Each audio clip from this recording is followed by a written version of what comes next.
네, 안녕하세요. 뽀얀거탑의 아나운서 류일합니다. 여러분 한 주 동안 잘 지내셨죠? 저도 별일 없이 건강하게 잘 지냈어요. 오늘은 임채성 원장님 나오셨습니다. 안녕하세요. 네, 반갑습니다. 네. 근데 왜 웃으세요? 보면서? 아니, 선생님들이 나오실 때마다 너무 항상 오랜만에 뵈서 반가워가지고 웃었어요. 아, 예. 네. 난 좋아요. 네, 그리고 오늘 또 특별한 게스트분을 저희가 모셨는데요. 한의업 부회장이시고 자생한방병원의 병원장님으로 지내고 계신 이진호 변원장님 모셨습니다. 안녕하세요. 안녕하십니까. 처음 네. 뵙겠습니다. 처음 뵙겠습니다. 오늘 네. 특별히 모신 이유가 있죠? 네, 오늘 주제가 한의계에서 조금 핫한 주제예요. 네. 그러니까 지난번에 한번 추나에 대해서 건강급여 200회 특집 때 저희가 네, 했었죠. 살짝 얘기했었어요. 제가 200회 특집 때 그 아이템 때문에 길게 참여하지 못해서 하고 싶은 얘기가 많았는데 못했는데 네. 이번에는 이제 첩약에 대해서 이제 보험급여를 할 것인지 말 것인지 지금 업계에서 뜨거운 그 논쟁이 일어나고 있습니다. 그래서 이것에 대해서 현 한의업 부회장인 그리고 지난번 추나 치료의 보험급여화를 아주 결정적으로 역할을 했다고 알려진 네. 한의업 부회장을 그래서 모셨습니다. 숨어 있는 보석이죠. 실은- 아, 그러셨어요? 실은 이제 이분을 먼저 섭외를 했고요. 네. 섭외를 했고 그다음에 이분이 하실 수 있는 가장 핫한 주제들을 지금 선정을 한 겁니다. 자생 한방병원에는 추나요법 하나요? 아, 굉장히 많이 하고 네네. 여기가 탄생이 자생한방병원 네, 저희 아닙니까? 파운더 순환법이 파운더였어요. 예, 시작이 그러니까 오리진이 여기입니다. 네. 한번 관리받으러 가봐야겠네요. 요즘 뒷목이 어, 뻐근해서. 끝나고 네. 바로 가셔도 됩니다. 예. 네. 알겠습니다. 어떻게 마음에 드시나요? 유 아나운서는 이렇게 아니, 저는 환자로 보는 거지 뭐 네. 다른 저기는. 아 그래요? 예. 저는 뭐 아프다고 해도 뭐 오란 소리 이런 건 전혀 안 하는 분이라서 일 그만하라 그러지. 우리. 그렇죠 뭐. 자, 그럼 그 본격적인 주제 얘기는 나중에 소개를 해드리도록 하고요. 네. 먼저 사연이 소개가 안 된 게 하나 있어서 저희가 오늘 또 소개를 해드릴게요. 자, 안녕하세요. 뽀얀거탑 매회 빼놓지 않고 즐겨 듣는 애청자입니다. 저는 37살의 임산부인데요. 현재 임신 7개월, 25주 차입니다. 오, 좀 나이가 적지 않으신 것 같아요. 임산부인데, 그렇죠? 네. 네. 축하할 일이네요. 지난주에 축하드립니다 일단. 산부인과에서 임당 검사를 했는데 임신성 당뇨 말씀하시는 거겠죠? 검사 결과가 140 이하가 나와야 정상인데 저는 160이가 나왔습니다. 높게 나오셨네요. 임신하기 전에는 당뇨 증상이 전혀 없었기 때문에 의아해서 보건소에서 다시 한번 임당 검사를 받았습니다. 역시 결과는 160의 수치가 나왔습니다. 두 번의 검사로 임당을 확인받고 나서는 이제 사실을 받아들이고 관리를 해야겠다 마음을 먹었는데요. 사실 임당이 위험하다는 얘기는 많이 들었지만 구체적으로 어떤 문제를 야기할 수 있는 건지 어떻게 관리해야 하는 건지 잘 모르겠습니다. 탄수화물을 적게 먹고 운동을 꾸준히 하기만 하면 되는 걸까요? 임당 관리에 좋은 음식이나 뭐 또 한약재가 있다면 좀 추천을 부탁드릴게요 하셨어요. 참 이 임당은 우리가 그 임산부들 중에 뭐 나라 종족마다 좀 틀리지만 우리 한국에서는 뭐 한 3% 정도가 임신성 당뇨로 판정이 됩니다. 그러니까 네. 산모 100명 중에 한 3명 정도는 당뇨입니다라고 얘기를 하고 평소에 당뇨가 없다가 임신됐을 때 당뇨가 딱 나타나는 거예요. 네, 저도 주변에서 봤어요. 네. 네. 그래서 그 임신성 당뇨는 이제 그렇게 진단이 되고 사실은 임신성 당뇨가 사실은 임신이 끝나면 사라지는 분들이 대부분이에요. 네. 그러니까 사실 너무 걱정을 안 하셔도 되는데 그 중에 그게 진짜 당뇨병으로 안착이 되는 분들이 계세요. 그 임신이 끝나고 출산이 끝나면 네. 사실 돌아와야 되는 정상으로. 네. 그 기전은 그 우리 임신했을 때 나오는 태반 호르몬이 네. 인슐린의 작용을 억제를 해요. 그래서 인슐린이 잘 작동을 못하기 때문에 당뇨로 네. 나타나는 건데 이제 그 출산하고 나면 그 태반 호르몬, 임신 관련된 호르몬이 없어지면서 이제 원래 정상으로 돌아오는데 이제 그게 진짜 당뇨가 되느냐 안 되느냐가 제일 핵심이죠. 네. 네. 근데 사실은 어떻게 보면 임신성 당뇨나 일반 당뇨나 똑같이 관리가 중요해요. 왜냐하면 원래는 한 100 정도의 그 우리 인슐린이 분비가 됐어요. 네. 그러다가 태반 호르몬이 탁 나오면 그게 아까 작용이 떨어지기 때문에 150, 160이 분비돼야지만 그 당뇨를 조절하는 거거든요. 네. 그런데 당뇨의 췌장에서 나온 인슐린 분비가 제대로 안 되는 임산부들이 있어요. 네. 이제 그런 분들은 150 정도 나와줘야 되는데 100밖에 안 나오기 때문에 결론적으로 당뇨가 형태가 되는 거죠. 그래서 사실은 이건 임신성이냐 당뇨냐 이런 걸 떠나서 네. 그분은 나중에 인슐린 분비에 문제가 생기거나 저항성에 문제가 생기기 때문에 관리를 빨리 들어가야 된다는 거죠. 그래서 사실은 걱정을 지금 하는 것보다는 빨리 운동이라든지 식이 조절을 해서 당 조절을 해야 되는 게 첫 번째입니다. 그러니까 임신 중에 당뇨가 영향을 미치는 부분은 없나요? 그냥 나중에 출산을 하고 났을 때 이후에 혹시 걱정이 돼서 관리를 하시라는 말씀이신가요? 아니죠. 그게 수치가 많이 올라갈 때는 네. 뭐 여러 가지 당뇨 합병증이 나오겠죠. 임신 때도. 그렇지만 네. 아까 160 정도면 조절할 수 있는 아. 거거든요. 그러니까 이 정도는 임신 관련돼서 조절을 좀 하시는 게 좋겠다. 그래서 이제 조절할 수 있는 방법에 대해서 이제 여쭤보셨거든요. 그렇죠. 네. 임채선 원장한테는 한의학 제가 이제 임신성 당뇨에 대해서 설명을 드릴게요. 네. 근데 걱정하시는 분은 그러니까 임신성 당뇨는 태아의 기형과 연관이 없다고 알려져 있습니다. 그러니까 태아의 기형과 입증되지는 않았어요. 네. 그런데 임신성 당뇨를 두 종류로 나누는데 이제 공복 혈당과 당부화 검사의 이 수치에 따라서 A1, A2로 구분되는데 A2가 조금 심한 거예요. 근데 네. 그 임신성 당뇨 중에서 사실은 그전에는 진단을 안 받다가 임신한 다음에 안 것일 수도 있거든요. 그러니까 임신성 당뇨가 아니라 원래 나는 당뇨병이었는데 네. 임신이라는 어떤 절차를 통해서 검사를 하다 보니 새롭게 알게 된 발견이 된 걸 거죠. 수도 있거든요. 근데 네. 이렇게 원래 알고 있던 임신성, 그러니까 원래 기존에 당뇨병이 있던 사람이 임신을 하는 경우에는 태아 기형과 아주 뭐 높진 않지만 연관이 있으니까 이 경우에는 사실 태아 검사를 그래서 좀 면밀하게 받아볼 필요는 있는 거죠. 네. 그리고 그 임 원장이 뭐 얘기했지만 임신성 당뇨는 일단 먼저 식이요법과 생활요법으로 그러니까 이 조절을 하는 게 우선이고 네. 그리고 그게 좀 잘 안 될 경우에는 인슐린이라는 호르몬을 네. 합니다. 그러니까 일반적인 당뇨병과 달리 이제 중간에 이제 먹는 약으로 조절하는 거는 그 약이 태아에 미치는 영향성 때문에 조금 이제 좀 그러니까요. 대단히 신중하게 하고 있고요. 네. 그다음 또 한 가지 말씀드리면 아까 임 원장이 얘기했지만 대부분은 괜찮아요. 임신성 당뇨를 진단받으신 분이 출산 후에는 괜찮아지는데 네. 단기간으로는 근데 20년 정도의 기간을 놓고 보면 그 중에 절반 정도는 당뇨병이 된다는 게 이 보고가 나중에 있거든요. 다시 예. 당뇨병이 온다고요? 네. 20년을 그러니까 기준으로 그러니까 오랫동안 그 두고 보면 그러니까 내가 임신 기간 때 그 당뇨를 진단받았던 분 중은 네. 분들은 그러니까 당뇨병 당뇨병에 걸릴 대해서 확률이 높은 거네요. 그렇죠. 향후에 그래서 20년을 두고 봤을 때는 그러니까 당뇨병에 대해서 조금 나는 당뇨병에 대해서 약간 위험 인자가 있구나 이렇게 생각하시고 그 부분을 신경 써서 건강 관리를 하시는 게 좋을 것 같아요. 네. 그리고 이미- 초점이 네네. 이게 그 우리 임신 같은 경우는 산모들이 일단 출산에 대한 공포가 크잖아요. 네네. 네, 나 출산할 때 얼마나 아플까, 뭐 이런 공포가 큰데 임신성 당뇨는 그 임신 기간 동안에 증상은 없지만 애가 커질 수가 있어요. 맞아요. 태아가 네. 커지고 이게 커지다 보면 이 출산이 힘들거나 아니면 너무 커지면 중간에 이제 제왕절개를 해야 될 걸 수도 있고 이제 그게 이제 산모님들한테 큰 고통인 것 같아요. 그래서 지금 그 몰랐네요. 사연 주신 분이 그런 부분 많이 걱정하시는 것 같고 그 식이요법을 통해서 뭐 또 임신 중에 약을 또 막 이렇게 하기에는 좀 부담스럽고 또 수치가 그렇게 부담스러운 수치는 아니기 네. 때문에 그냥 관리 잘 하시면 될 것 같고 네. 네. 그러시면 될 것 저는 같아요. 아기를 2명을 낳았는데 네. 둘 다 4kg로 나왔어요. 음. 근데 저는 당뇨가 전혀 없었는데 네. 밥을 너무 잘 먹었었나 봐요. 그래서 문제 없이 그냥 제왕절개로 깔끔하게 나와서 네, 아기가 커도 또 문제 없이 잘 출산할 수 있으니까 너무 걱정하지 마시고요. 네. 또 임신 중에 참 뭐 이런 약 쓰는 거라든지 이런 모든 게 다 참 불안하고 임산부 심리가 그렇거든요.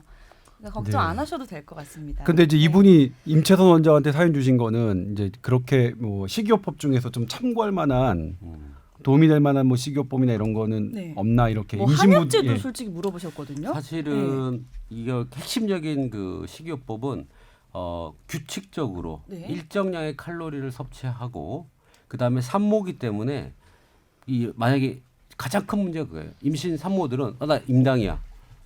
음식 줄여야지. 그래서 굶거나 안 먹어요. 그러면 안 되지 않아요? 그러면서 엄마와 아기가 문제가 생기기 때문에 네. 사실은 갑자기 내 맘대로 막 그 다이어트처럼 음식을 줄이는 게 가장 큰 문제. 그래서 문제가 돼서 오는 경우가 있기 때문에 음식을 마음대로 줄이지 않는다가 사실은 핵심이고요. 네. 음식을 규칙적으로 먹고 음식의 종류는 가장 핵심적인 탄수화물 관리가 어떻게 되느냐예요. 그래서 곡물에 대한 그 정확한 인지가 필요하고요. 그 다음에 단일 곡물, 탄수화물 같은 경우는 하루에 한 번 정도 먹고 섞어서 곡물을 먹는 걸로 하고 네. 빵, 떡, 면, 밀가루, 단 거. 결론적으로 당이 만들어지는 쉽게 당으로 만들어지는 뭐 이런 우리 탄수화물 많잖아요. 요즘에 면 종류부터 빵떡면이요. 빵, 떡, 면, 밀가루, 고구마, 참 뭐 우리가 단 좋아하는 거 것들인데, 다 네. 땡기는 건데 다 한 글자네요. 네. 떡도 좋아하세요? 네. 좋아하죠. 그래요? 꿀 찍어 먹으면 얼마나 맛있는데요. 최악이죠. 꿀. 네, 이런 거는. 근데 이제 네. 그런 것들의 조절이 가장 중요합니다. 그래서 임의로 줄이지 말고 유제품도 사실은 당을 올려요. 아 그래요. 그래서 유제품도 관리 대상에 넣어서 탄수화물하고 고기나 이런 건 사실 상관이 없어요. 네. 단백질은 차라리 고기는 괜찮아요. 차라리 상관이 없는데 네. 이 탄수화물 하면 혈당이 확 올라가거든요. 특히 케이크 이런 거 있잖아요. 네. 극강으로 올라가요. 떡도요. 거의 탑 1, 2, 3에 들어갑니다. 먹지 말아야겠네요. 밥 한 공기보다 떡 하나가 당을 더 많이 올려가지고 사실은 네. 그런 떡 같은 게 사실은 더 안 되죠. 그래서 우선은 음식 조절을 그렇게 해야 되고 한의학적으로는 뭐 유명한 게 뭐 우리 뽕나무 뭐 이 상엽이라고 하는 거죠. 네. 그래서 우리 그런 그게 종류 당뇨 조절이 좋은 건가요? 그렇죠. 우리 누에가루 뽕 관련된 거 있잖아요. 그런 네. 게 이제 당의 조절이 좋아져서 거기 성분이 아마 뭐 그 아카보즈라고 하는 그런 성분인 것 같아요. 자, 이름이 기억이 안 나는데 네. 탄수화물의 그 분해를 지연시켜요. 지연시켜요. 그래서 그래서 흡수가 안 되게 흡수가 하는 거예요? 천천히 되게 네. 하는 거죠.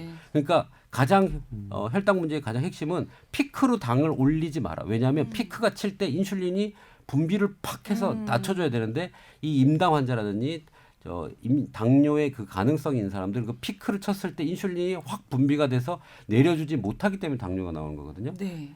이그조스천 치료에서 옛날에 얘기한 적 있죠. 그래서 발음은 여전히 안 돼요. 별로 안 좋네요. 뭐라고 하신 거예요? 이거 뭐라고?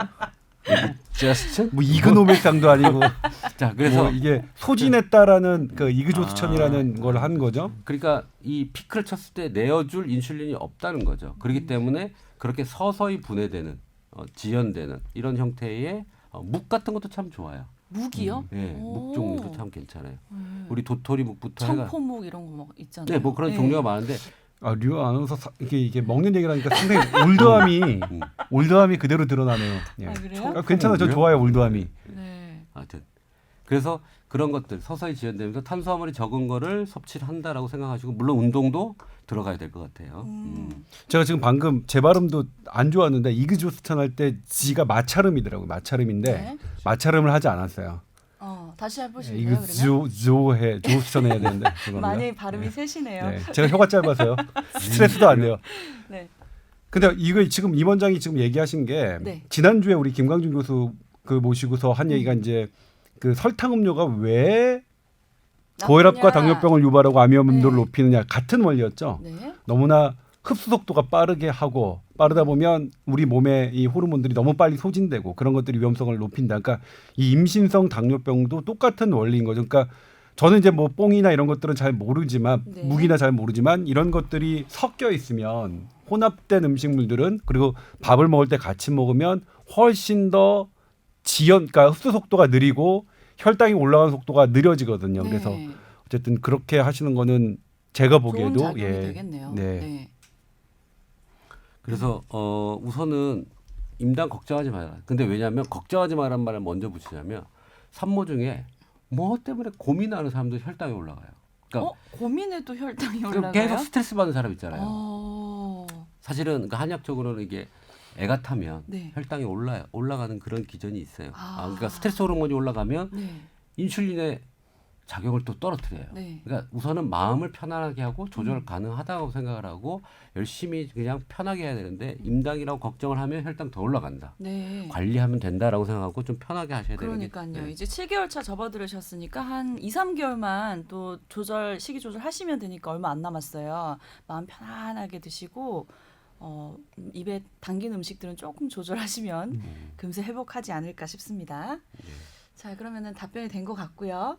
자, 아까 잠깐 말씀을 드렸던 본격 주제에 대한 얘기 오늘 이진우 병원장님도 함께 나오셨으니까 좀 네. 심층적으로 얘기를 한번 해볼까 싶은데요. 네. 자, 본 궤도에 진입한 첩약보험 대상 질환과 쑥가 모델이 논의 중이라는 기사를 제가 봤습니다. 네. 네. 어렵죠, 일단. 많이 어려워서 제가 한 두세 번을 읽었어요. 그렇죠. 네. 일단 첩약이 어려워요. 그리고 일단 네. 뭐 첩약에 대해서 설명을 들었으면 좋겠고. 급여와 네. 첩약 그 급여와 급여라는 건 뭐냐면 우리는 이제 전국민 의료보험 당연 지정제를 시행하고 있는 나라죠. 전 세계에서 유일합니다, 대한민국. 그래서 우리가 이제 누구나 그 직장에서 보험을 내든 지역 가입자로 보험을 내든 혹은 보험금을 내지 않더라도 차상위 계층 어떤 이 소득이나 이런 것들이 어려우면 이제 보험 적용을 받을 수 있는데 네. 이 보험 적용을 받느냐 마느냐. 그러니까 보험 적용을 받으면 뭐 예를 들면 50% 보험 적용을 받는다 그러면 100원짜리를 나는 50원만 내고 보험 그 건강보험에서 50원이 되니까 그렇죠. 개인 본인 부담률이 낮아지잖아요. 근데 네. 그런 것들이 이제 한의학은 사실 그런 부분들이 그 적었어요. 그런데 이번에 이제 처음으로 추나 치료가 보험 적용을 받게 됐고 이번에 그것과 한 번의 연장선상에서 첩약을 보험 적용할 것이냐 마느냐가 이제 그 사실 한의계 쪽에서는 근데 이게 한의계 쪽도 한약사와 또 약사 이런 직군들은 좀 다른 의견이 있어서 네. 그러니까 전반적으로 한의계 쪽이라고 얘기하기는 좀 어렵겠지만 네. 그것을 추진하려고 하고 있고 그리고 그것을 어떤 이유로 반대하려는 것도 있어서 그런 부분에 대한 얘기를 오늘 나눌까 합니다. 아마 네. 이것 지금 올라가면 네. 이것과 관련된 직군들 한의사, 한약사, 의사, 약사들의 네. 조회수만 하더라도 우리 평균 조회수를 좀 넘어갈 것 같은 예상이 들어요. 그래요? 아주 좋아하는 주제예요. 이게 그래서. 왜 핫한 이슈인지 잠깐 부연 설명을 할게요. 네. 네. 원래 이 의료보험공단에서 가지고 있는 돈은 네. 국민들이 낸 돈이죠. 네. 그 돈을 정부가 관리하고 있으면서 여기에 얼마만큼을 우리가 주겠다, 가격이 얼마인가를 정하는 거예요. 네. 네. 그럼 지금까지는 작년 2017년 기준으로 그러니까 병원 갔을 때 보험 급여를 96%를 줬고요. 그러니까 국민들이 사용한 게 한의원과 한방 관련된 쪽에서 4%를 줬어요. 예.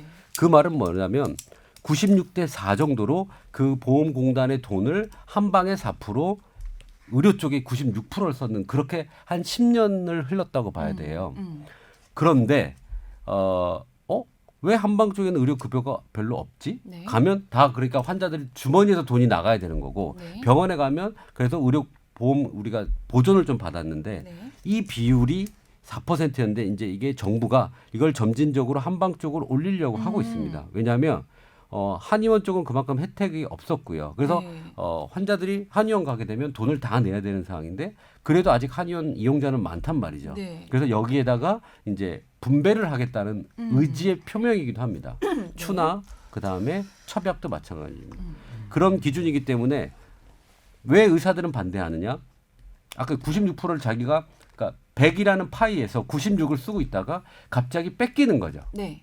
그러니까 의사들은 싫어하는 거고요. 네. 한의계는 좋아해야 되는데 네. 이 넘어와야 될 산들이 너무 많습니다. 가장 중요한 건 국민들은 이걸 원하고 있다는 거죠. 왜냐하면 아까 첩약이라는 것을 말씀을 안 드렸지만 첩약은 한의원에 가면 먹는 한약을 얘기하는 거예요. 짓는 약이죠. 네, 탕약, 물약 같은 것도 됐고 요즘엔 제형이 바뀌어서 여러 가지가 나오지만 그런 것들을 보험 급여를 혜택을 받을 수 있는 거죠. 그럼 국민들은 당연히 좋은 거잖아요. 당연히 좋은 네. 거죠. 자기들은 돈을 냈잖아요. 우리 네. 국민들은 뭐 이걸 혜택 받기 위해서 많은 돈을 냈잖아요. 네. 그러니까 이걸 혜택을 받고 싶은 거죠. 그래서 이거에 대한 분배에 대한 이슈가 있다. 그리고 각 직능 단체별로 네. 자기 이권이 있어요. 그래서 이거에 대한 얘기를 또 이제 우리 각자의 입장이 다 다른 다른 거군요. 거죠. 예. 네. 그래서 그 내홍과 외홍을 오늘 얘기를 해야 되기 때문에 팟캐스트 장난 아니네요. 네. 자, 이런 얘기를 할 수 있다니 정말. 근데 마음껏 하셔도 그러니까 됩니다. 임채선 네. 원장님 말씀하시는 중에 제 가슴이 철렁한 게 뭐냐면 네. 지금 우리 정부가 한방 건강보험을 좀 늘리겠다라고 하는 게 이제 의료계에서 이제 쉽게 우리가 양의학 하는데 네. 이 한의가 아닌 쪽에 한 96% 가져가고 네. 한의가 한 4% 가져가는 걸 한의 쪽 포션을 넓혀주겠다. 네. 뭐 6%로 넓혀주고 나머지를 94%로 만들겠다. 이런 의지가 아니에요. 네. 이렇게 얘기하면 이 건강보험의 이 스테이크홀더들이 굉장히 자극을 받는 얘기거든요. 그런 개념이 아니고 일단 국민의 입장에서 한방병원이나 한의원을 가면 네. 일단 그 급여가 왜 이렇게 웃으시죠? 아니요, 뭐 그냥 이런 거 좋아요. 이렇게 급여가 서로를 공격하고 아니 공격하는 게 아니라 네, 이제 오해를 좋아요. 풀기 위해서 이게 정부의 정책은 한방 전체 보험에서 한방의 포션을 넓히겠다는 게 아니라 한방 의료기관에 가면 국민이 내야 되는 비급여 비율이 높기 때문에 비급여 비율을 낮추겠다는 거예요. 그러니까 그 한방 자체에서의 급여 비중을 높여가지고 네. 국민이 선택할 수 있게끔 하겠다는 것이지 스테이크홀더들한테서 이 한방을 더 주겠다라는 개념으로 접근하는 건 아니라는 점을 조금 이제 오해를 예, 풀기. 무슨 얘기 충분히 그렇죠, 알지만 그렇게 받아들일 사람들은 수 있는 건 받을 이해해요. 네. 많은 사람들이 이렇게 받아들이게 될 겁니다.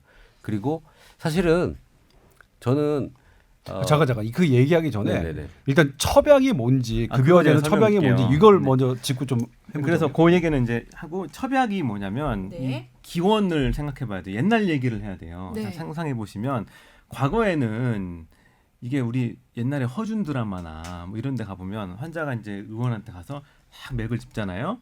맥을 짚고 이 사람의 증상이나 체질에 따라서 약을 지으면 그때는 약을 어떻게 줬어요?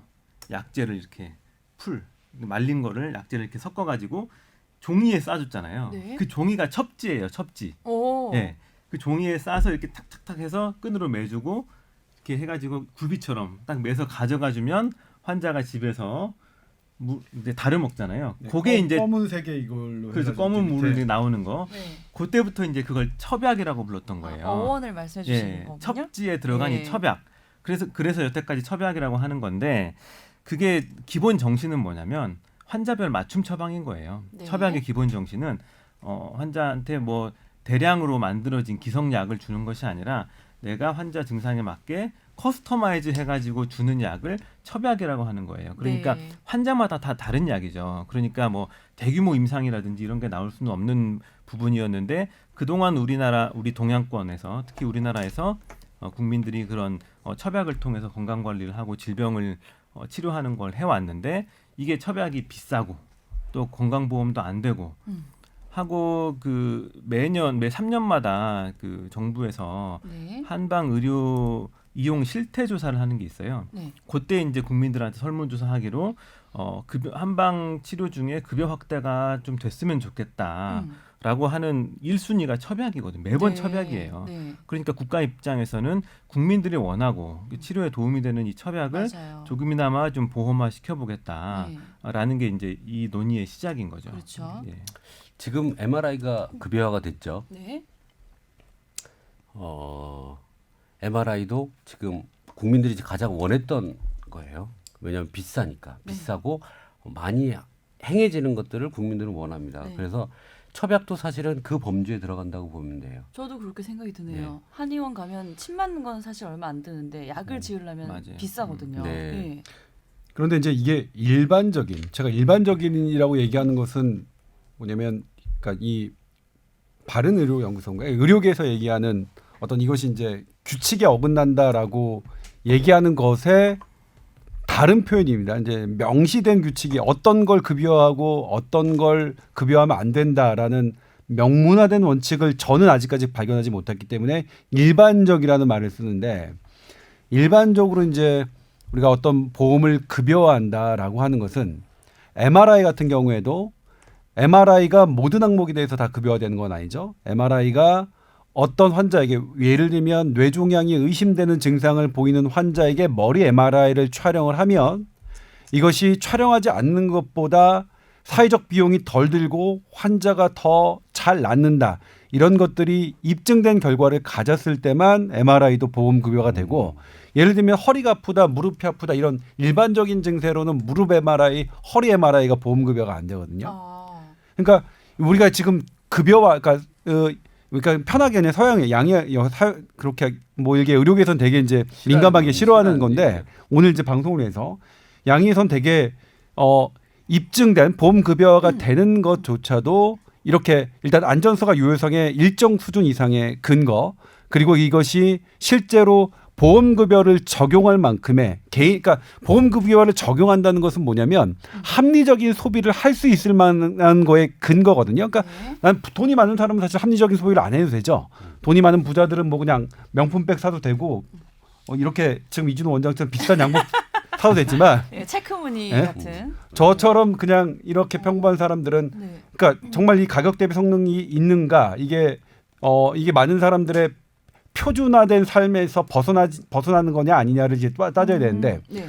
그 기준을 이제 좀 묻는 거죠. 그 기준을 과연 그렇다면 보험급여와 국민이 원한다면 급여를 해야 되는데 그러면 그 작업과 함께 사실 이 첩약의 안전성과 유효성, 그러니까 안전성 한약은 이제 아까 이진호 원장이 얘기했듯이 개별적 맞춤형이기 때문에 대규모 임상이 어렵다는 건 분명히 인정을 해요. 네. 인정을 하는데 그렇다면 그래도 지금 현 시점에서 지금 이제 이렇게 사실 많은 인력들이 있고 예전보다 훨씬 나아진 환경에서 이전보다 더 나은 그러니까 좀 더 앞선 유효성과 안전성 그런 평가, 그다음에 경제성 연구 이런 것들을 조금씩 해나가면서 이렇게 해야 되는 게 아니냐 이런 질문들이 계속 있긴 해요. 근데 자생병원에서 아마 예전에 임상 관련된 시험을 했었죠. 그러니까 브랜드를 그냥 얘기하나요? 이렇게? 괜찮아요. 네, 브랜드 얘기하면 좋죠. 예. 네. 예.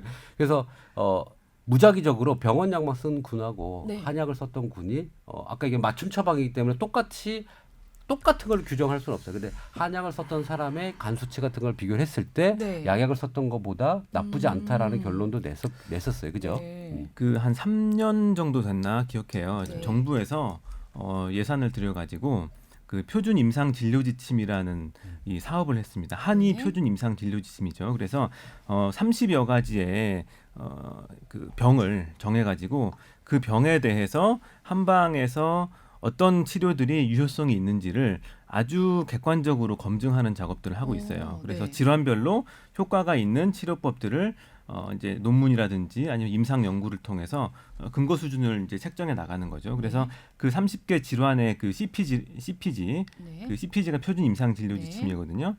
그 CPG에 들어 있는 치료들은 점차적으로 이제 건강보험을 급여를 확대해 나가겠다라는 거예요. 그러니까 근거를 조 기자님 말씀하신 것처럼 근거를 먼저 확보하고 확보된 근거에 의거해서 급여를 확대해 나가겠다는 거죠. 네. 지금 첩약 급여화 논의도 마찬가지 선에서 이루어지고 있습니다. 그래서 모든 첩약을 다 건강보험 해주면 건강보험 망해요. 그래서 이런 근거 수준이 확보된 질환들 네.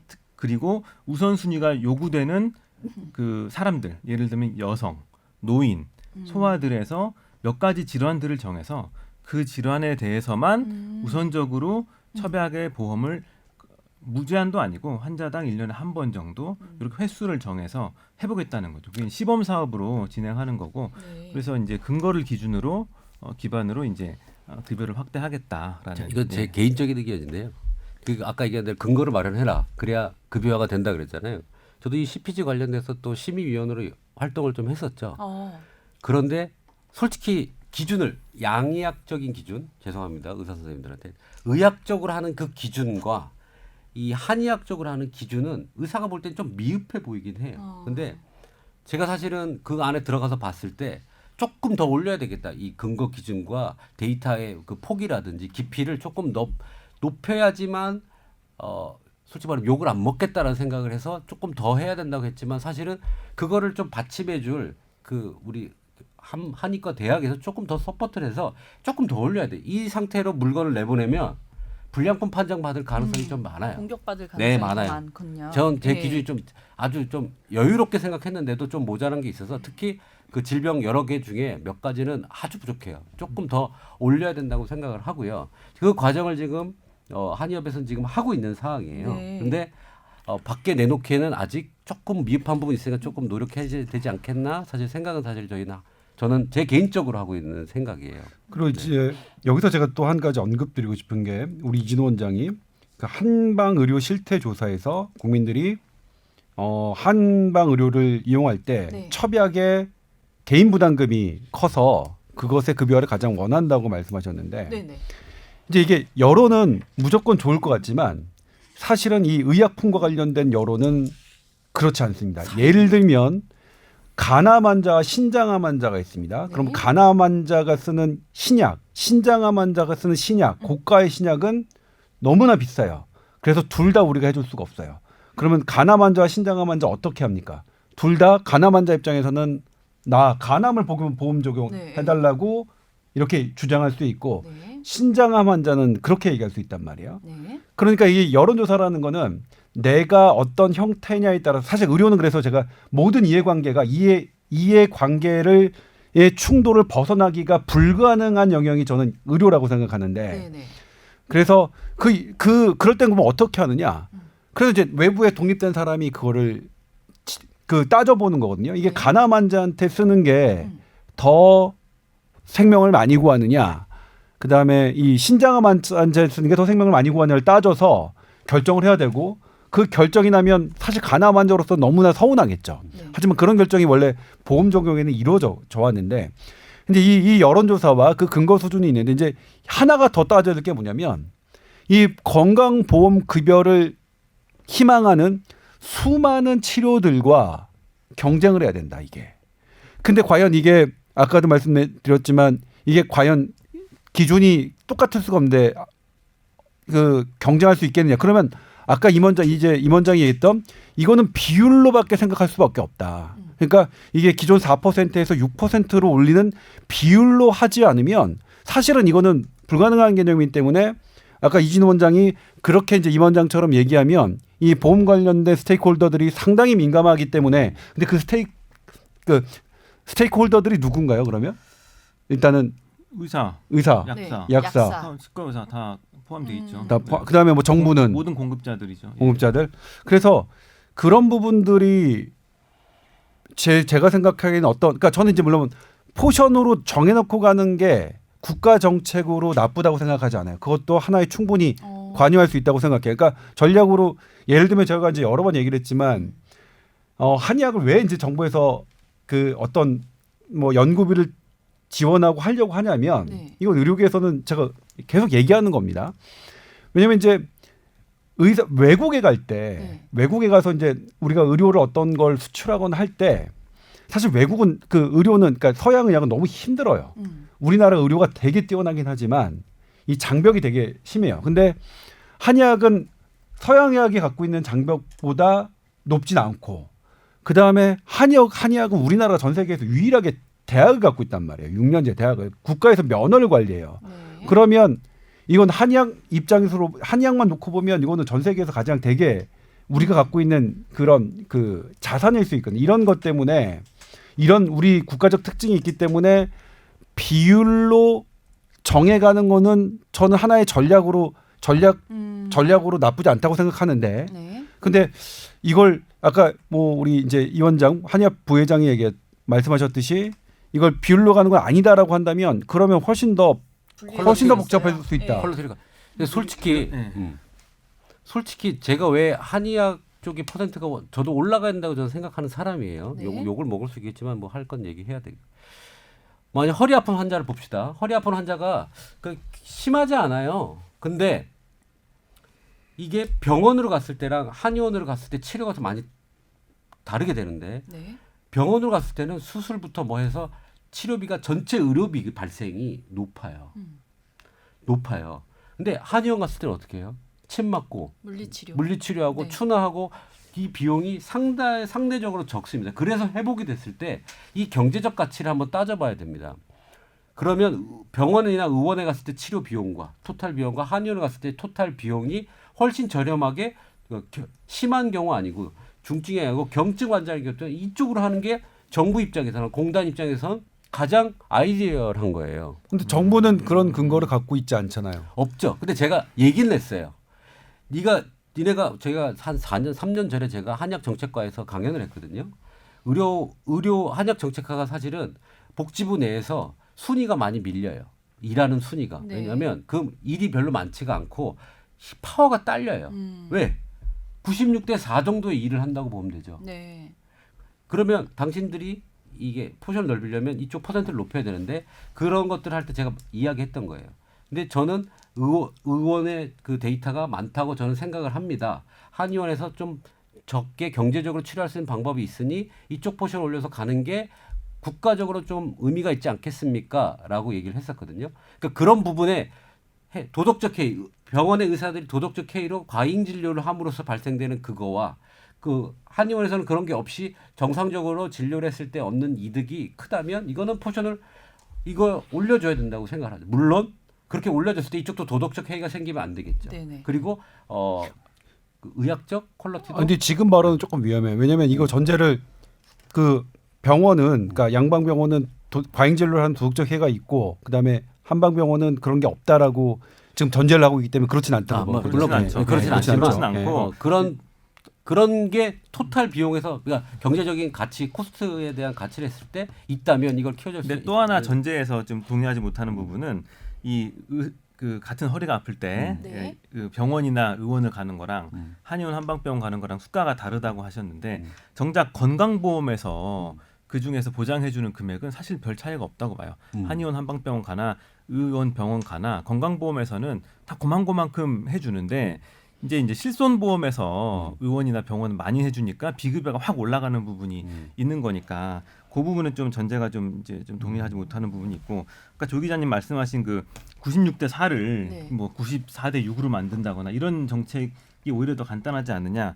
근데 사실상 하고 있는 게 96대 4에 딱 초점에서 접근하지는 않지만 건강보험을 정책을 만들 때 아까 말씀하신 간암 환자랑 신장암 환자를 약을 줄 것이냐를 저울질하는 그런 개별적인 것도 있겠지만 더 크게는 중기 보장성 강화 계획을 세워요, 정부가. 그래서 뭐 5개년, 10개년 이렇게 세워가지고 5개년 동안 우리가 한방에서 어느 정도를 좀 더 해주고 좀 크게 얘기하는 거. 예를 들면 이번에 한방 같은 경우는 생애 주기별 건강보험 확대. 그러니까 아까 노인, 네. 뭐 주상기 여성 이런 식으로 주기별로 한방 건강보험을 확대하겠다라는 중기 보장성 강화를 세워놓고 그 계획에 맞춰서 예산을 하는데 그중에 뭘 할까해서 우선순위 첩약 이런 식으로 의사결정을 하니까 뭐 단순히 질환별로 이게 경쟁을 하는 것도 물론 있겠지만 중기적인 어떤 계획도 분명히 있다라는 부분. 예. 솔직히 말하면 지금 얘기를 안 꺼내고 있어요. 얘기를 하면 복잡할 것 같아요. 솔직히 말하면 이 지금 처벽 급여를 하는 데 있어서 외부적인 적들이라고 표현할 적은 아니겠지만 네. 반대파들 의사협회 반대하고 있고요. 네. 한약사들과 약사들이 또 여러 가지로 반대를 하고 있어요. 이것도 이겨내야 되고요. 더 좀 심각한 건 한의사 내부에서도 찬반이 심하게 갈려 있어요. 네. 근데 일단 그럼 하나씩 짚어줘. 한약사와 약사는 왜 반대를 하는 입장인가요? 일단 그 첩약하면 어떤 직종이 떠오르세요? 첩약하면 첩약이요? 예. 약사? 한약사, 떠오르세요? 한약사, 한의사 안 한의사? 떠오르세요? 한의사? 한의사. 예. 아 그래서 제가 좀 궁금한 게 한의사가 약 짓는 게 아니었어요? 예. 보통 섭약하면 한의사가 약 짓는다고 생각하거든요. 네. 진찰해가지고. 왜냐하면 네. 커스터마이즈이기 때문에.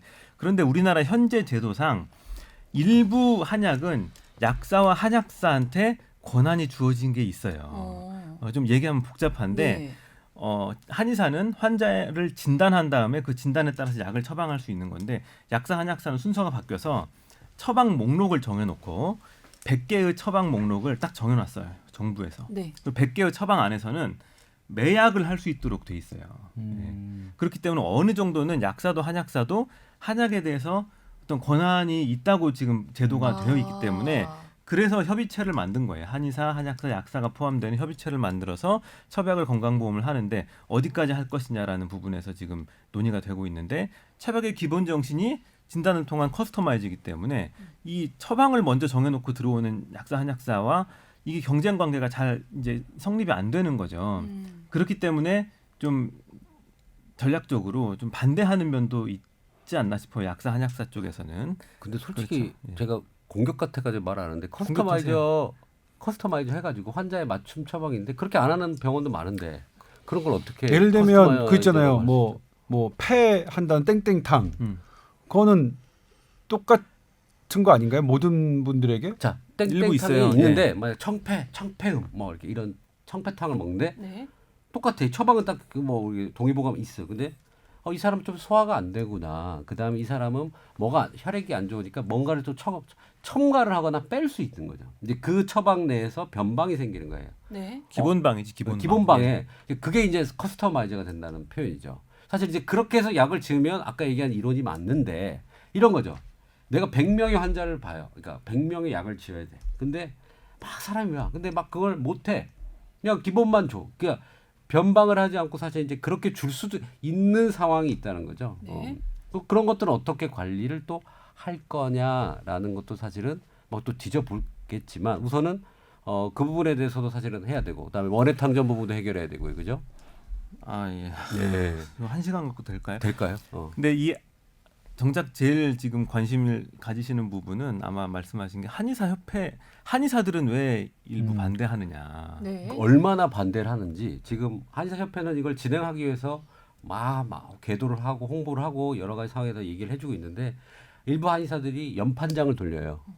연판장을 돌려서 그거에 처방의 급여 반대하는 걸 서명을 하라고 해가지고 회장 탄핵까지도 지금 막 얘기를 하면서 연판장을 지역별로 막 모아서 사인을 받고 그게 모아지면 지금 반대에 대한 그걸로 극명히 좀 나눠져 있어요. 이 내부 이게 문제도 지금 사실은. 그 약사 한약사회가 반대하는 거랑 네. 한의사 내부에서 이걸 반대하는 거랑은 좀 온도가 다른 게 뭐냐면 어. 약사 한약사회는 분명히 이 한약 시장에서 한의사의 독주를 좀 견제하기 위한 게 분명히 있어요. 첩약 건강보험 되면 한의사가 더 한약에 대한 이게 주도권을 그렇죠. 행사할 거기 때문에 네. 반대하는 면도 있어 보이는데 네. 한의사 내부에서 반대하는 이유는 네. 사실상 반대가 아니고 우려예요, 우려. 왜냐하면 그동안 건강보험에 들어가는 것들을 그동안 다른 것들 쭉 봐오니 보험에 들어가서 별로 국가 관리하에 들어가서 별로 재미 보지 못하는 이런 속된 용어를 해서 재미 보지 못하는 경우가 많더라. 그러면 우리가 첩약이 건강보험에 들어간다고 했을 때 나는 지금 첩약을 환자한테 뭐 한제에 11분에 뭐 20만 원 받고 있는데 네. 국가에서만 5만 원 이렇게 아. 책정해 버리면 네. 나는 망하는 거 아니냐. 예. 그래서 첩약이 건강보험에 들어가는 건 좋으나 건강보험에 어떤 형식으로 얼마에 들어가느냐에 대한 우려가 굉장히 많은 거예요. 근데 그 우려에 대한 불식이 아직 기술적으로 불가한 상황인 거죠. 물리적으로도 불가하고 아직 정부와 논의 중이고 아직 기사에도 지금 협의체에서 논의 중이기 때문에 대강의 틀은 나와 있으나 아직 확정안이 나오지가 않았기 때문에 한의사들은 분명히 이게 이렇게 될 것이다. 우리 뭐 3만 원, 5만 원에 이게 될 것이다라는 우려의 이 시각이 큰 거지. 그 한방 보장성이 강화되는 부분에 대해서 이 반대하는 흐름은 아닌 것 같아요. 예. 각 한의원마다 약을 지을 때 가격대가 좀 천차만별인가요? 네, 네. 모든 비급여 행위는 네. 뭐 한의원뿐만이 아니라 비급여는 다 천차만별이에요. 자기가 받고 싶은 만큼 받는 건데 그게 어느 정도 리즈너블한 이 가격으로 책정이 되느냐가 관건이죠. 근데 이게 이제 어려운 게 들여다볼수록 좀 제가 보기에 좀 어렵다는 느낌을 받는 게 급여 서양에서 이제 급여 보험가는 어떻게 적용되면 원가 그다음에 인건비 이런 거를 딱 통해서 나와요. 그리고 원가가 좀 비싸다. 왜냐면 원가는 카피약이냐 오리지널 약이냐 아니면 뭐 이거에 따라서 달라지거든요. 그리고 그것은 비교적 기업들이 공개하지 않더라도 어느 정도 외국과의 비교를 통해서 간접적으로 알 수가 있는데 네. 한약의 재료는 사실 그게 불가능한 거 아닌가요? 그러게요. 그렇죠. 그래서 네. 그래서 준비했습니다. 그래서 그래서 이 한 사례가 명을 올려야 될것 있어요. 같은데. 사례가 있어요. 네네. 이 치과 임플란트 경우가 그렇게 했어요. 아. 임플란트도 원 재료값을 보험으로 하게 되면 이게 시장가하고 맞지가 않아요. 네. 그래서 어느 정도 기술료라든지 이런 걸 해서 포괄 수가를 만들었어요. 그래서 한약, 첩약 같은 경우도 어떻게 할지를 지금 말씀하신 우려 때문에 건강보험공단에서 작년부터 이 연구 용역을 실시했어요. 그래서 첩약을 보험을 넣고 싶은데 어떻게 넣었으면 좋겠어라는 연구 용역을 해서 거기에 이제 수가 모델을 만들었죠. 예를 들면 한의사가 진찰하는 처방료라든지 조제료, 약제 관리료, 복약 지도료 해가지고 임플란트처럼 하나의 어떤 포괄적인 수가를 마련하는 네. 그런 모델을 지금 세워놓고 지금 진행을 하고 있습니다. 근데 이제 우리 기존에 있었던 포괄수가제의 단점은 예를 들면 이제 이게 사실 제가 지금 뭐 기사화할까 말까 지금 막 취재 중인데 좀 쉽지 않아서 저긴데 네. 포괄수가제는 정해진 가격이 있잖아요. 그러니까 예를 들면 지금 요양병원도 1인 포괄수가제 개념이고 거기에서 이제 뭐가 추가되는 거는 sepsis 그러니까 폐혈증이나 뭐 폐렴이나 이런 거 정도만 예외 두고 나머지는 다 이제 정해진 금액을 받는 거예요. 내가 조금 더 추가하더라도. 그러면 병원 오너 입장에서는 당연히 환자에게 들어가는 비용을 줄이려고 하죠. 받는 금액은 5만 원으로 딱 책정돼 있으니까. 이게 지금 나타나고 있는 현상이거든요. 그렇다면 이제 뭐 이게 포괄수가제로 간다면 당연히 재료비를 인삼도 천차만별이라면서요. 네. 재료에 따라서 한의사 선생님들 얘기를 들어보면 인삼이든 뭐든 이 재료가 어떤 재료에 따라서 가격이 천차만별인데 그거 어떻게 대안을 갖고 계신지 모르겠네. 우리가 그런 거잖아요. 검사 어떤 우리 뭐 바이러스 검사 기술을 어떤 사람이 개발했어요. 처음에 딱 개발하면 신의료 기술이에요. 받고 싶은 정도 받아요.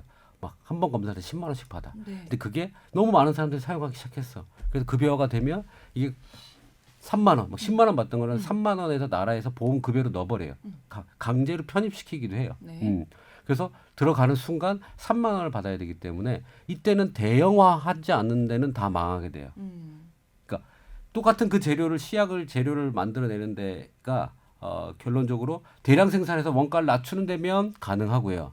개별적으로 조금씩 사서 하는 데는 못하게 되는 거죠. 아까 포괄수가제로 되면. 그래서 사실은 이렇게 포괄수가제 형태로 딱 되는 순간 한의계도 재편이 되기 시작한다. 저는 10년 내에 생각이 들고 아까 얘기대로 소매로 한약 사서 하는 사람은 그 단가는 못 맞춰요. 저는 그렇게 될 거라고 지금 생각이 좀 들고요. 그래서 그런 치약 관련된 회사도 큰 데만 남아요. 왜냐하면 대량 구매를 해가지고 원가를 낮출 수 있는 데만.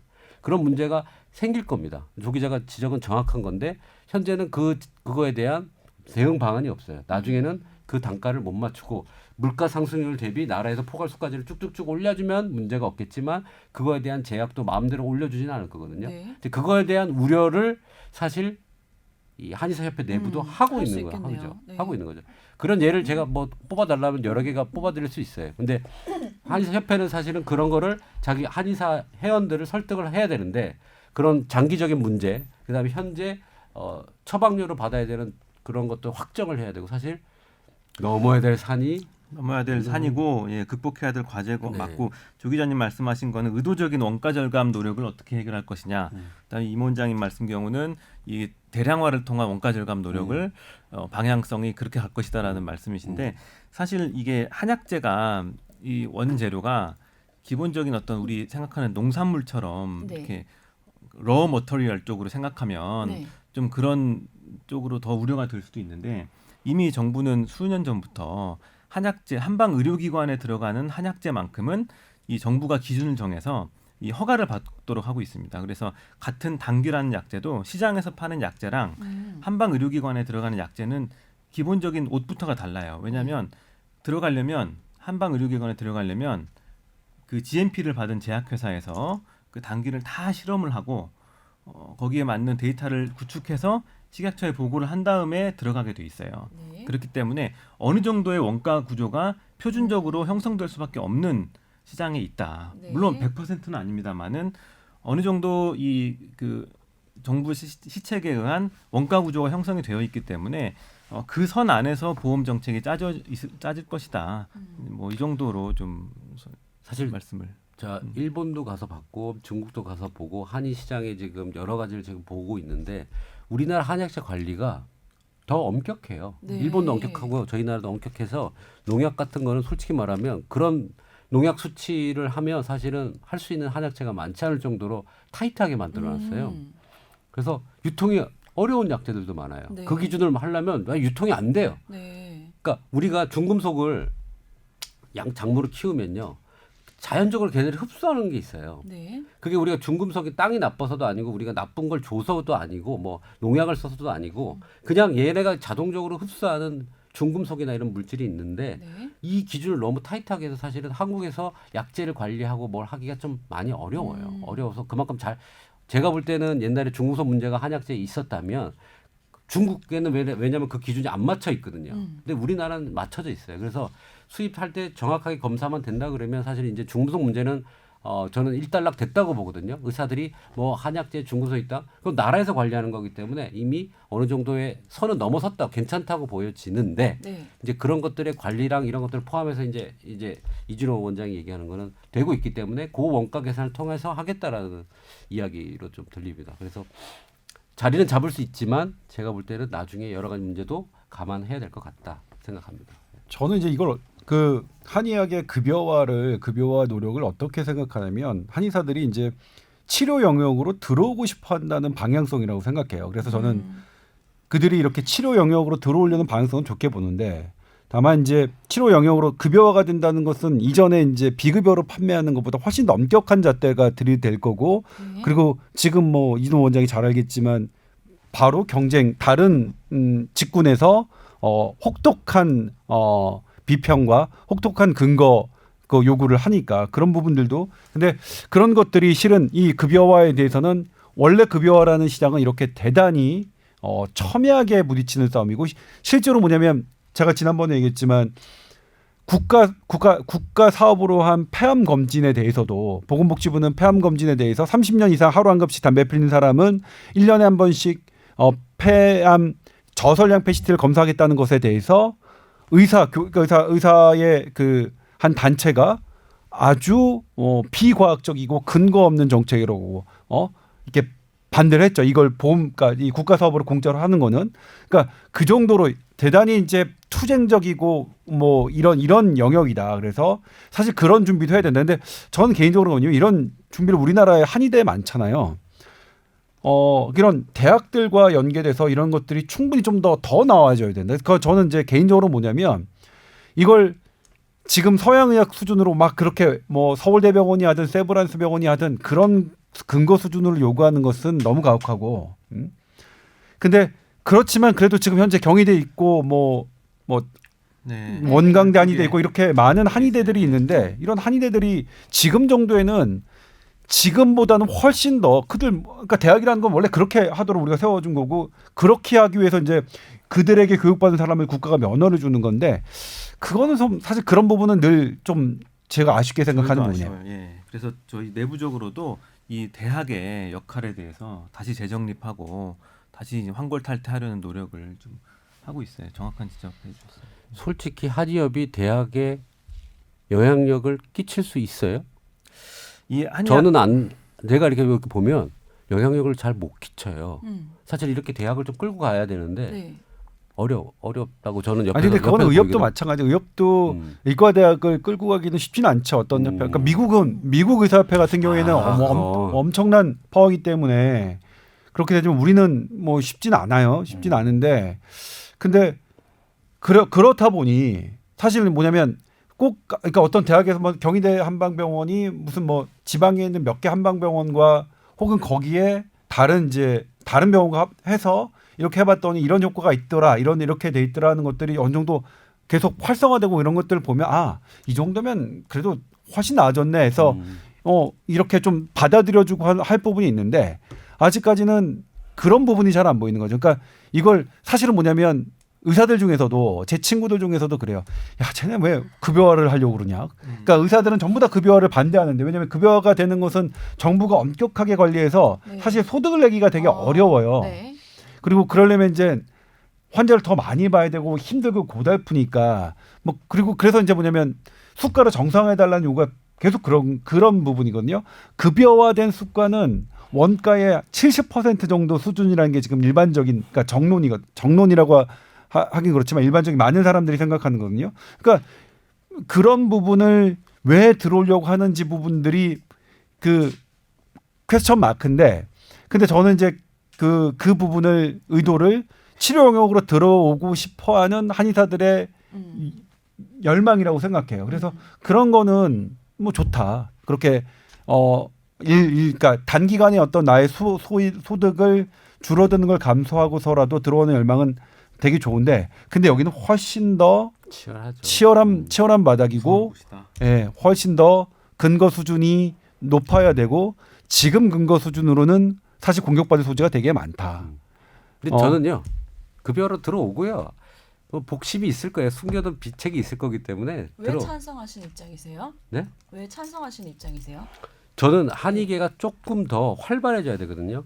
지금 만약에 첩약이 급여가 되면 이용자가 많아질 거고 이용자가 많아지면 그거에 대한 좋고 싫음이 나올 거예요. 이거 먹었더니 뭐 효과 없고 뭐 이런 것들이 이야기들이 더 많이 나와야 된다고 생각을 하거든요. 이게 그냥 한의를 좋아하는 사람들이 먹고 치료하고 이런 과정이 아니라 나한테 한 번에 뭐 주기별로 나온다. 그럼 나도 한약을 한번 먹어보게 되잖아요. 그래서 그게 좋음을 그러니까 그 좋음을 알릴 능력을 사실 갖춰야 되는 거죠. 임신 때 한 번 한약을 먹을 기회가 나타나요. 산후조리를 우리 산후조리 안 해가지고 막 신인 사람 많잖아요. 네. 그런 것들이 정말 먹고 났더니 많이 좋아지더라는 거를 인식을 시켜줘야 되는데 그때 못하면 그래서 한 번 더 시장의 활성화를 활성화도 위해서 네. 신뢰랑 비판을 받는 거죠. 네. 좋더라 아니면 효과 없더라 이런 판단이 사실은 나와봤으면 좋겠다는 생각이에요. 한때 저는 그 한의계가 어려울 때 우리 한의학 치료가 국민들한테 경쟁력이 없나 뭐 이런 생각도 했었어요. 그런데 이 자동차 보험 환자들이 이제 보험회사에서 치료비를 받잖아요. 그런 사람들이 점점 한방 쪽으로 넘어와요. 폭발적으로 늘어났어요. 일부러 자기 이제 발품 팔아서 와서 치료를 받거든요. 그러니까 자기 돈을 안 내는 범위 내에서는 비용적 부담이 크지 않는 범위 내에서는 한방 치료에 대한 국민적 수요가 있구나라는 걸 확인했어요. 그런데 우리가 워낙 보험에서 멀어져 있고 환자가 자기 돈 내고 받아야 되기 때문에 그동안 좀 어려웠던 부분이라서 말씀하신 건강보험에 들어가면 더 어려운 점도 있긴 하겠지만 그것보다는 더 지금 급한 건 국민한테 다가가야 된다. 다가감으로써 생기는 어떤 어려움들은 우리의 가뭄을 해결할 수 있는 어떤 하나의 마중물이다라고 생각하고 오히려 그 마중물을 투자를 해서 더 저변이 넓어졌을 때 거기서 연구비도 나오고 더 연구도 활성화되고 근거 수준도 거기서부터 더 활성화될 거다라고 생각하는 게 저의 생각입니다. 한의학계의 큰 발전, 큰 그림을 위해서 네네. 이제 찬성하시는 그러네요. 지금 이진호 원장의 생각은 저는 그러니까 찬성을 해요. 근데 한의계 내부에서도 이 생각은 상당한 저항이 있을 거라고 예상이 들고요. 예, 뭐 그렇습니다. 그러니까 저도 그렇게 생각해요. 그러니까 힘들더라도 그런 근거들을 마련하기 위한 걸로 뛰어들어야죠. 뛰어들어야 되는 방향으로. 전 그렇다면 반대하는 지금 의료계 내에서도 오히려 손잡는 사람은 있을 것 같아요. 그러니까 이렇게 뛰어들겠다. 우리가 당신네들과 손잡고 당신네들만큼 그렇게 처음부터 그런 근거 수는 아니지만 그런 것 차곡차곡 쌓아나겠다고 한다면 괜찮겠죠. 근데 그러기에는 이제 뭐냐면 또 어떤 부분이 있냐면 기존에 있었던 것을 예를 들면 이제 우리 이게 의료계에서 가장 그 반대의 목소리가 우려가 많이 하는 게 이제 한방 난임 사업이거든요. 난임 사업의 결과가 저도 이제 그 로데이터를 봤는데 로데이터 어떻게 봤냐면 사실은 그쪽 경기도에서 우리 취재 기자에게 어떤 그 기자에게 그러니까 제보 이거 뭔가 이거 보도해 달라. 그래서 우리가 뭐 하겠다. 이거 이렇게 효과가 났다. 그래서 로데이터를 제가 봤는데 제가 그냥 그 자리에서 던졌어요. 이거를 아니 그래도 SBS 수준이 이 정도의 근거를 가지고 이 정도도 판별 못할 정도로 하는 건 이건 아니다라고 해서 이런 거를 해줄 거냐. 근데 그 당시 그 제보를 받았던 분이 저보다 회사 선배예요. 네. 근데도 제가 던졌다면 이건 안 된다고. 그러니까 그런 부분이죠. 그런 부분은 그러니까 이거는 뭐냐면 너무 근거가 부족했어요. 네. 너무 근거가 부족했어요. 그러니까 일단은 통계자 이거를 이 사람들은 통계도 모르는구나. 2 곱하기 그러니까 엑셀을 돌려야 되는 2 곱하기 2 통계도 모르는 사람이 그러니까 사실 이진호 원장이 예전에 한의 그 간에 대해서 이렇게 쓴 논문이 있거든요. 이거는 사실 뭐냐면 대한의사협회를 이겼어요. 의사협회가 이거에 대해서 어떤 반론을 제기했는데 법적으로 이겼어요. 그러니까 이 정도의 실력, 그 정도의 실력을 갖고 갖춰야죠. 그러니까 근데 뭐냐면 이제 하고 싶은 얘기가 뭐냐면 그런 게 외부에서 하는 것은 계속 상처가 되는데 그게 실력이 되려면 내부에서 있어야 된다. 한의사 내부에서 이렇게 한방 난임 사업이 이렇게 근거 없는 정도로 하면 버리든가 아니면 그것을 좀 더 그러니까 근거 있게 하려면 어떤 투자가 필요하느냐 이렇게 돼야지 드러나는 모습이 정말 허접한데 정말 죄송해요. 이거 들으시는 어떤 한의사 경기도에 이걸 하셨던 분들은 또 저한테 이메일 보내시겠죠. 근데 이 부분은 왜냐면 제가 검토를 했던 부분인데 때문에 로데이터를 도저히 제가 아무리 이거를 조금 취약한 부분을 북돋는다 하더라도 이거는 제 수준에서는 도저히 채택할 수 없는 수준이었는데 이게 정부 지원비 지자체비인지 모르겠지만 저는 그래서 그때 뭐냐면 이 여기에 정부비를 대려고 했던 공무원들을 다 취재하려고 그래요. 다 이름을 공개할 그 생각까지 했어요. 그러니까 공무원들이 이렇게 한심하게 일을 하면 어떻게 그 정도 생각까지 들었는데 근데 그건 아니죠. 그분들도 이제 여러 가지 고려들을 해왔던 것이라고 생각을 하는데 아무튼 그런 부분들 그러니까 뭐 아시겠지만 제가 얘기하지 않아도 이 부분에 대해서는 공격을 되게 많이 받았을 거 아니에요. 한의사협회에서 이런 내부적인 부분들을 그러니까 외부의 공격이 큰 부분들을 내부적으로 어떻게 성장 동력으로 바꾸느냐를 되게 고민해야 될 필요는 있다고 생각해요.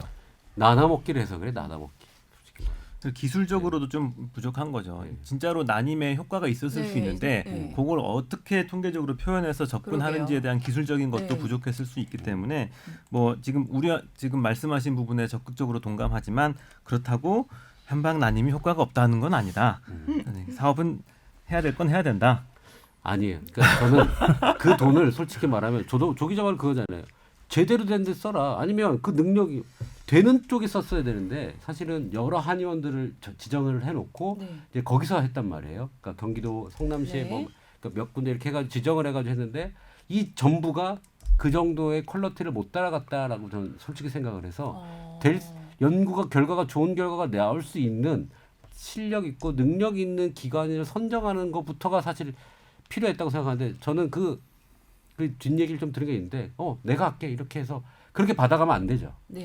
전 개인적으로 보자면 뭐 이진호 원장이 얘기했듯이 전 개인적으로 그러니까 이 한의학적 치료로 난임을 치료받은 그 제 주변 사람들이 있어서 이게 아예 그렇게 보지는 않거든요. 근데 개인적으로 그렇게 생각하는 것과 국가의 연구비가 들어가서 어떤 결과 보고서를 내는 것은 다른 차원의 문제인데 지금 이건 너무 아마추어적인 아마추어예요. 그러니까 프로들이 해서 연구하고 프로들이 하는 보고서가 아닌 거예요. 그러면 일단 그런 부분들은 사실은 뭐냐면 자체 내부에서 이런 보고서가 나가면 안 된다는 게 그런 시스템이 없는 먼저 정화가 그렇죠. 돼야 되는 거가 있어야 된다. 그렇죠. 그런 시스템을 뭐냐면 한의업이 그런 시스템이 있다는 것을 먼저 이제 사실 그러니까 어떤 외부의 인정을 받으려면 내가 내 내부에 어떤 그런 시스템이 있는 걸 끊임없이 보여줘야 될 필요는 있다고 생각해요. 오늘 심도 있는 얘기가 아니 저는 왜냐하면 네. 예전에 얘기했지만 우리 프로그램 전에 얘기했지만 예전에 이제 세 명이서 진행할 때 그러니까 김소원 아나운서와 저와 이제 한의사 한 분이 그 진행을 할 때 네. 그때 한의사의 현대 의료기기 도입 부분을 가지고 저는 서양 의사편 그분은 한의사 편을 해서 이제 서로 열띤 토론을 했거든요. 근데 그 방송 이후에 그분이 그만두셨어요. 이 한의사 방송을 그만두셨다고. 예. 네. 그다음에 바로 왜냐면 그 방송을 들으신 한의사 선생님들이 워낙 그분에게 항의를 많이 하셔가지고 너 왜 그거밖에 못 사오냐. 그래서 사실 이제 오늘 같은 경우에도 그런 일은 일어나지 않도록 이제 되게 이렇게 주의하려고 하고 있는데 되게 주의를 하고 있는 거 맞나요? 주의를 너무 하는 것 같기도 하고요. 그래요? 그렇습니까? 아유 감사합니다. 예. 지자체 사업의 어떤 한계는 좀 있고 중앙 사업으로 또 이 난임 사업이 진행이 되고 있으니까 기대하고 지켜봐 주시기 바랍니다. 아 그래요? 중앙 사업으로 지금 난이사 하고 있나요? 예. 그러면 중앙이었으니 제가 그러면 그 다음에 나오는 연구는 혹독하게 봐도 될까요? 네네. 저한테 혹독하지 마시고. 오늘 이게 참 어려운 이야기예요. 네. 그 청취자들 보기도 네. 어려운데 하여튼 한약 이런 산들을 넘어가게 되면 여러분들은 한약을 급여와 뭐 50만 원짜리 한약이라고 하면 한 10만 원 정도 선에. 그런데 제가 이제 이거는 먹을 수 질문인데 있을 것 같습니다. 예. 그 댓글을 보면 약사회는 지금 반대하고 있는데 그 약사회 반대하고 있는 약사회를 비판하시는 약사분들이 있더라고요. 그러니까 예를 들면 그러면 이 첩약이 보호마가 된다면 이거 지금은 이제 아직 시범사업 예정이라서 네. 된다면이라는 전제가 뭐 깔려야 되지만 된다면 약사들에게도 어떤 득이 될 수 있는 여지가 있는 건가요?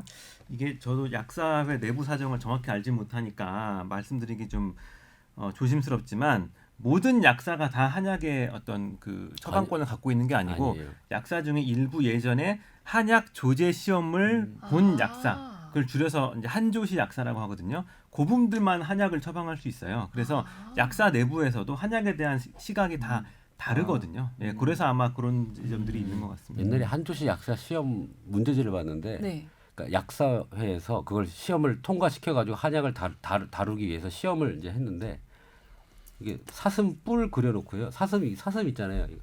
이거의 약재는 뭐 녹용 이런 거예요. 근데 너무 쉽게 나온 거예요. 그래서 약사회에서 이 한조시 약사를 만들기 위해서 시험 문제를 이렇게 만들었구나 해서 사실 본 적이 있거든요. 네. 그렇게 해서 만들어진 게 한약을 다룰 수 있는 약사예요. 그 사람들은 한약에 대한 조제권이 있는 상태죠. 근데 명수가 점점 줄지 않아요? 그렇죠. 네. 왜냐면 그때 한번 뽑고 나오고 그 다음부터 나오지 않기 때문에 네. 일을 그만두시는 분도 계시고 뭐 이제 돌아가시는 분도 계시고 하면 점점 그래서 시간이 지나면 약사회 쪽은 그냥 없어지지 않을까 하는 그러니까 더 반대하는 거예요. 아 그래요. 그리고 대신 더 강력한 게 이제 한약사들의 반대가 조금 더 심하지 않겠나 저는. 약사. 지금 한약사는 어떻게 되고 있나요? 이게 지금 첩약을 하는데 첩약을 하게 되면 끓여야 되잖아요. 네. 끓이는 게 내 한의원에서 끓이면 원내탕전이라 그래요. 네. 그리고 밖에 어떤 공장에다가 주문을 해서 끓이면 원외탕전이라고 하거든요. 네. 원내탕전을 하면 사실 한약사가 임발부할 게 없어요. 그죠? 네. 왜냐하면 한의사 선생님은 약을 처방도 할 수 있고 다릴 수도 있거든요. 근데 원외로 하게 되면 한약사 선생님들이 관여가 되거든요. 이제 그거에 대해서 뭐 이렇게 이쪽으로 해라. 이쪽으로 해서 자기네 영역을 조금 더 넓히려고 하는 거가 있죠. 그래서 한의사협회는 그냥 원내탕전으로만 할 거다. 맞죠? 한약사회 주장은 이제 분업하자는 얘기예요. 완전히 예, 첩약도 한의사가 진단하고 처방전 내면 한약사가 그걸 약사처럼 이렇게 의학처럼. 약을 주겠다라는 부분인데 좀 물리적으로 적용하기 힘든 정책이기도 하고 뭐 왜 물리적으로 적용하기 힘든가요? 일단 숫자적으로 지금 맞지가 다 않고. 한약사가 예. 다 한약사 분들이 다 감당하기는 어렵다. 전국에 첩약이 모든 모자라는 한약 대학이 3개 있어요. 한약과. 예. 그래서 어렵기도 하고 그리고 이게 또 진단에서부터 조제 영역까지 또 이제 구분이 애매하기 때문에 좀 모르겠어요. 한약사회 입장은 제가 진심으로 이해하고 있지 못하기 때문에 말씀드리기 좀 어렵습니다. 발을 빼는 거죠. 아, 예. 아니 뭐 그럴 수 있겠죠. 예, 그러니까 지금 다른 의견이 있다면 이제 우리야 저랑 유 아나운서는 이제 한약사와 한의사가 이제 비슷한 이제 직군이라고 생각하는데 지금 거기서 정반대의 견해를 한다면 저희가 이제 우리 한의협 부회장에게 한약사의 입장을 듣는 거는 네. 좀 뭐 네. 무리가 될 수 있겠네요. 예. 그래서 뭐 이런 것들을 겪고 나서 결국 산과 산을 넘어서 고지에 깃발을 꽂을 때까지 응원을 하겠습니다. 네. 일단 오늘 방송 먼저 좀 잘 넘어갈 수 있게 응원해 주시면 좋겠습니다. 이진호 원장님 자주 나오셨으면 좋겠는데 오늘 공격 받으시고 영영 안 오늘 나오시는 건 오늘 아니시겠죠? 하루인 걸로 생각하고 있습니다. 아니 뭐 그렇게 그러니까 제가 말씀드린 거는 공격은 그러니까 일반적으로 다 나와 있는 이미 한의협회에 얘기했던 발언들이거든요. 그래서 네. 근데 아무튼 그래요. 뭐 얘기를 들어보니까 그런 진통이 있겠구나 생각이 들고 그리고 쉽지 않겠구나 생각이 들었는데 하나 긍정적인 거는 쉽지 않더라도 가겠다는 의지가 있다. 그러면 그거는 저희 뭐 사회가 지켜볼 그 충분한 의미는 된다라고 생각이 드네요. 네. 저희 복수면허자 협회잖아요. 저는 네. 사실은 복수면허자 협회의 의견은 뭘 것 같아요? 아주 객관적일 것 같잖아요. 한약을 첩약을 급여해야 되냐 말아야 되냐. 네. 아무 생각이 없어요. 왜냐하면 솔직히 말하면 돼도 뭐 괜찮고 안 돼도 별 그 한약에 대한 그러니까 제가 볼 때는 한의학과 의학 중에 의학의 비중이 높아요. 복수면허자들은. 왜냐하면 아까 얘기한 대로 의료 시장도 96대 4잖아요. 복수면허자들도 의료의 어떤 포션이 약간 의료 쪽에 많이 포함되어 있기 때문에 요 퍼센트는 작아서 뭐 그렇게 큰 비중을 자기 진료보는 영역에 갖지를 않아서 네. 그렇게 이슈가 안 돼요. 저희는 뭐 그런가 이렇게 지금 보고 있는 상태입니다. 근데 한의사 입장에서는 되게 민감한 부분이죠. 왜냐하면 생명줄이 될 수도 있기 때문에 그래서 요거는 제가 볼 때는 좋은 보관이 있을 거예요. 한의사협회. 저는 두 회장단 제가 두 명의 회장단들에 대한 기대가 큽니다. 네. 네. 마무리 멘트를 한번 해주시죠. 네.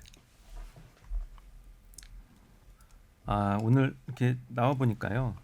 되게 좋네요. 팟캐스트가.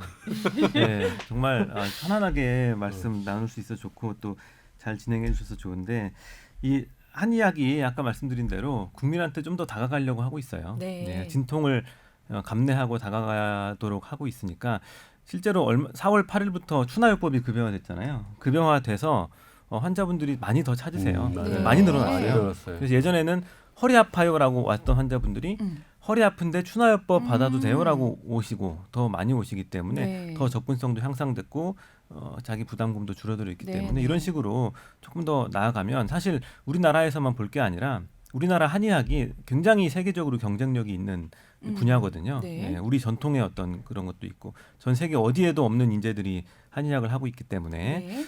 그런 차원에서도 많이 응원해 주셨으면 좋겠습니다. 네, 오늘 이진호 원장님 나와주셔서 너무 감사드리고요. 좋은 말씀 감사드립니다. 감사합니다. 자, 여러분 또 궁금한 점 있으시면 tower@sbs.co.kr로 사연 많이 보내주시면 저희가 다 소개해드릴 테니까요. 보내주시고요. 이것도 오늘 이번 주도 좀 늦게 했다. 네? 소개를. 이번 주요? 이게 아니요. 왔다 갔다 해요. 중간에 그렇죠. 하거나 마지막에 하거나 제 그러니까 마음이죠. 뭐냐면 네. 그렇죠. 진행자 마음이지. 그러니까 진행자가 이 이야기에 조금 몰입됐을 경우에는 맨 마지막에 하고 이게 잘 중간에 관찰하셨구나. 몰입되지 않으면 중간에 이제 뭐 한번 끊고 가고. 끊고 가고 좋은 뭐 그런 것 거네요, 같아요. 그러면. 오늘 내용이 좋은 굉장히 거네요. 좋았다는 뜻이구나. 감사합니다. 그러니까 그렇죠. 네, 그렇습니다. 근데 어려웠죠. 아니요, 분- 저는 그래요? 어렵지 않고 다 음. 네, 이해했고 쉽게 말을 좋은 잘해서. 방향으로 앞으로 가면 될 것 같아요. 네, 오늘 임채선 원장님도 오랜만에 나오셨는데 네, 다음 출연까지 건강히 잘 지내시고 네, 알겠습니다. 네. 자, 그럼 오늘 이야기는 여기까지 하겠습니다. 다음 주는 저희가 또 한 주 좀 쉬어가는 시간이 될 것 같아요. 휴가를 떠나셔서 원장님께서 그 다음 주에 다시 찾아오도록 하겠습니다. 감사합니다. 네, 고맙습니다. 감사합니다.